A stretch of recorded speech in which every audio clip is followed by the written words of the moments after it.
Një dramë e re ka shpërthyer këto ditë në rrjetet sociale duke vënë përballë dy ish banore shumë të njohura. Bëhet fjalë për Xheneta Fetahun, ish konkurrente e shtëpisë më të famshme në Kosovë, dhe Egli Takon, ish banore e shtëpisë më të famshme në Shqipëri. Shkak kanë bërë disa poza të fundit të Xhenetës, të cilat sipas fansave të shumtë të Eglit janë një kopjim i qartë i pozave karakteristike të Eglit Takos. Kjo ka sjellë një lum komentesh dhe akuzash në drejtim të Xhenetës. Interesante është se të dyja vajzat janë aktualisht pjesë e programit në një televizion, megjithëse angazhohen në rubrika të ndara. Ky fakt e bën përplasjen e tyre virale edhe më të komentuar. E vënë përballë këtyre akuzave, Xheneta ka vendosur të mos hesht. Përmes një story në Instagram, ajo ka reaguar ashpër duke hedhur poshtë të gjitha zërat.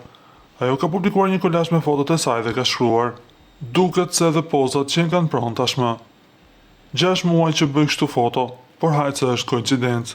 S'blej komente, nuk krijoj fake account dhe nuk merrem me askënd. Mos më përfshini në dramën tuaj. Unë s'kam nevojë për llogari fake për të ekzistuar. Puçi, puçi." Ishte mesazhi që Xheneta shkroi për fansat e saj dhe jo vetëm.